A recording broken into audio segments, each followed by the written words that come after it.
G'day guys, Luke here. Welcome back to another video. In today's video, guys, we are doing the lizard room update for November 2024. So let's jump into it and see how all these lizards are doing in here. For those who are new to the channel, tomorrow when this video does go up will be the snake room. So stay tuned if you're into your serpents. Otherwise, today we're looking with the ones with legs pretty much. We will jump straight into it, guys. So today we are starting with Blaine, who is my lowland blotched blue tongue. She is going to shed her skin, so she's not looking as bright and colourful as she normally would. But however, once she sheds her skin, she'll look fantastic once more.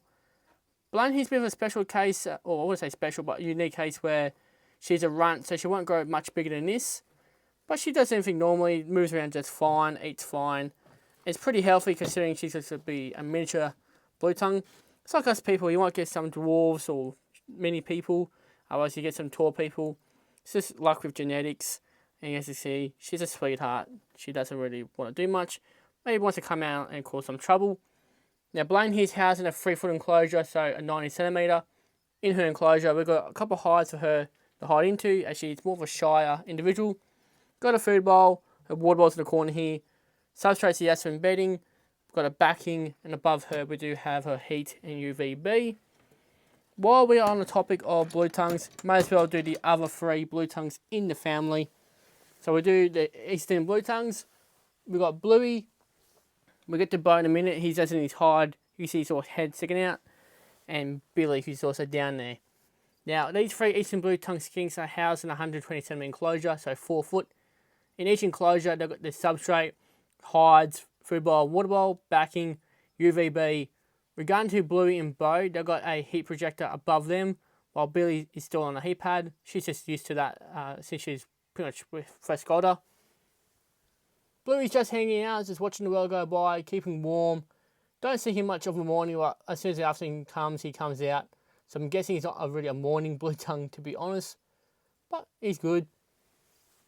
His brother Bo, I haven't seen him much lately. He did shed his skin the other day. However, he's been hiding a lot, like I mentioned. Still shedding a bit there, so he's almost done. But lately, this is all I've been doing, just in his hide, sleeping, not doing much, which is fair enough. It'd be like that sometimes, hey Bo. And last but not least, we'll get to the chunkiest blue tongue we actually have in the family. The only way to get her out really is by gently grabbing her around her front part of her body, so very carefully around the shoulders as well, like to grab her and gently pull her out. Now, she also just shed her skin not too long ago, so she's looking quite good. More of a darker blue tongue compared to my 2 boys, but she's a funny girl, Billy. I do believe that she's a female, just because she's got a different body structure to Bluey and Bo.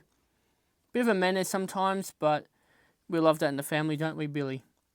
So, here's Billy's cage. A quick pan of this, so you guys get the view of what her cage looks like. And we'll go back up to Bluey and Bo.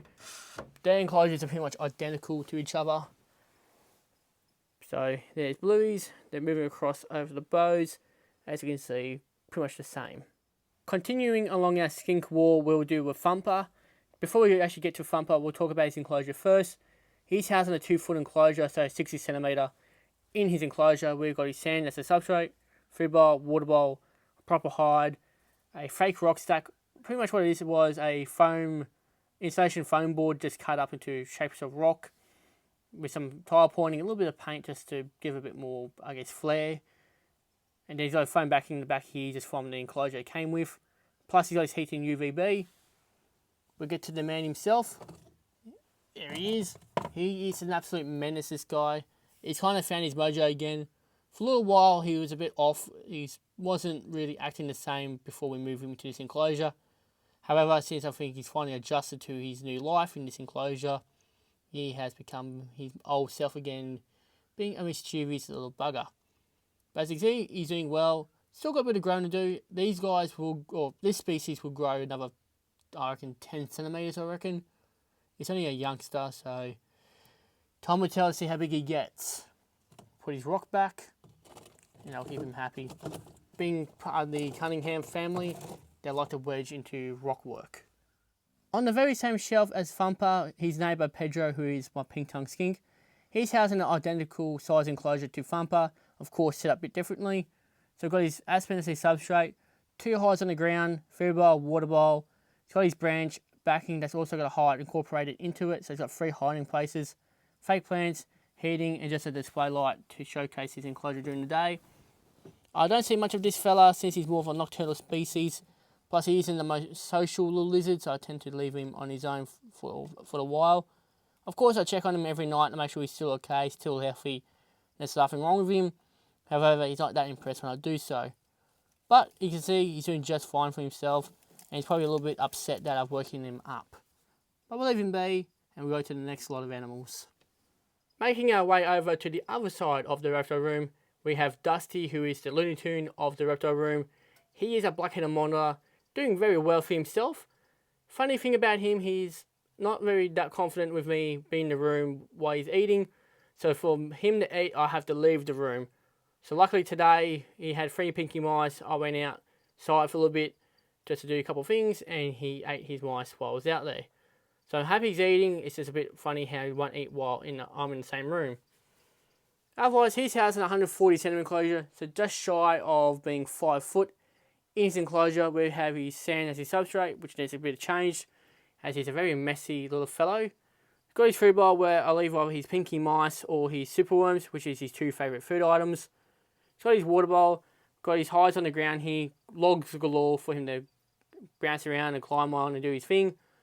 Do have a hollow log there for him to go into as well. Might add another one in there since he loves that sort of hide.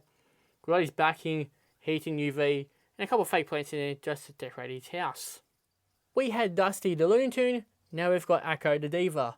Now Akko here is my female Eastern War Dragon, doing exceptionally well, just in a foul mood yet again. I don't think she was happy with me not being home on the weekend, as well not giving her attention today. Either that is because I didn't have the TV nor the iPad on in her direction, where she can see what I was watching. Other than that, Akko's Akko. She has a 140 centimeter enclosure, so almost 5 foot, same model as Dusty's. In her enclosure, we've got coconut fibre as a substrate, her hide, a couple of logs, and a couple of rocks in here just to help her bask on, or choose where to sit and watch her territory. Got a hammock, a couple of branches for her to climb on, fake plant, her diva sign that she's knocked upside down, her pond, we've got a backing, heating UV, and her beautiful self just sitting by the water, looking so elegant. Aren't you, Akko? Yeah, no, she's giving me the stink eye yet again. Now we have the cutest couple of the reptile room. We have Monty and Anastasia. These guys are my 2 shingleback skinks, doing quite well, very happy, living the best lives, and currently taking a nap underneath the heat. So Monty's the one facing away from us, while the one looking kind of at us but still sleeping is Anastasia. Monty's still a shy fellow who's very kept to himself, and the only one he likes being touched by is his girlfriend Anastasia. However, Anastasia's more the social shingleback. She'll come out, cause a bit of trouble, might poo or pee on the carpet depending on the day and what she feels like, and doesn't mind a good head scratch, while Monty is like, yeah, nah, not for me. So these guys are housed in a 120 centimeter enclosure, so 4 foot in the enclosure with the substrate, 2 heights for him to go into, which I like to share both heights together. Got that backing. The food bowl and water bowl is just over here, and of course we've got the heating UVB, and this is kind of their favourite spot. It's either on top of this hide or inside of it, where they can just sleep all day, which is pretty much the dream, isn't it, guys? We are onto the last shelving unit here. We are now onto the last shelf where it has mostly my nocturnal animals. So it does another little skink, a couple of geckos, and a little python at the very end. We'll start over here with Suri, who is my sand swimmer. I was just fishing for her a moment ago and found her quite quickly. So we'll start with her before she disappears again. Come here, gorgeous. Now, I don't see this lizard a whole bunch, but when she comes out, she's quite interesting to watch her hunt. And by the looks of it, she's going to shed her skin, and she looks quite, I guess, faded, almost ghost-like in her appearance. Like I said, she doesn't like to be touched. It's more just a looking animal than a handling animal. So she's housed in a 50 centimeter enclosure, and in her enclosure we've got sand for her to burrow into, given the name Sand Swimmer. Two proper hides in here for her to go into, a piece of bark in the back corner there as an additional hide, a water bowl, a fake plant, and just towards the front here there is a heat pad to keep her nice and warm. I'll just fix this light in my hand here before we get into the last couple of animals. This little guy here gave me a heart attack a moment ago. I thought he got out and we lost him. However, he was just really well hidden in his hide. Thank Lord he's still in there. So this little fella here, his name is Charcoal. He's a little eastern spiral-tailed gecko.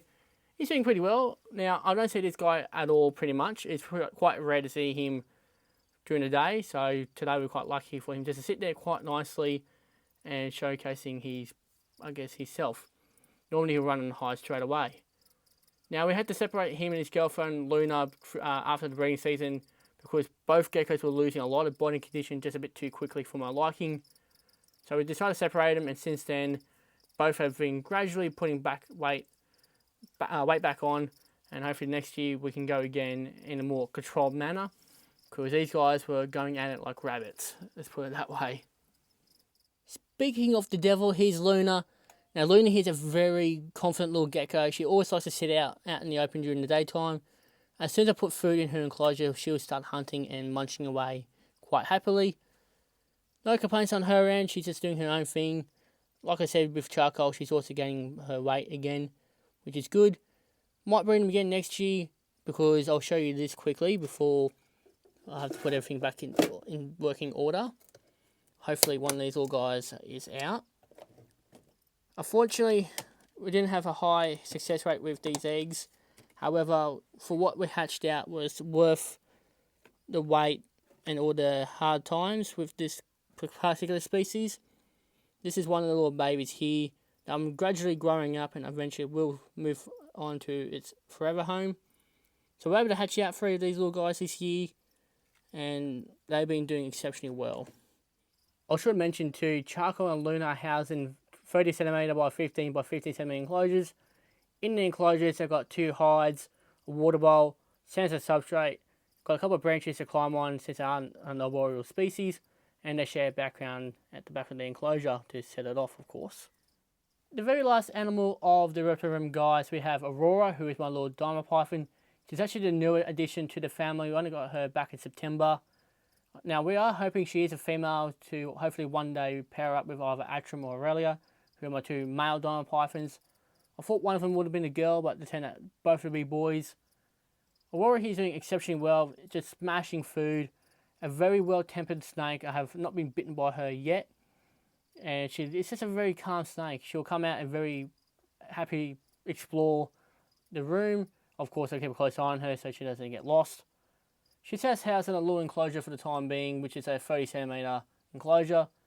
In her enclosure, we've got her paper towel as a bedding. A couple of logs in here for her to sit on, which is what she's doing now. A hide that she will use from time to time. She likes to sit underneath the UVB, which is what I've got on top of her. And she does share a heat cord with Charcoal and Luna. Otherwise, that'll be it for today's video, guys. I hope you enjoyed the reptile room update, well, the lizard room, I should say, for November. Next up is the snake room. And then after that, it's only a couple more months and then the new year. So thank you guys for watching, and I'll catch you all in the next video.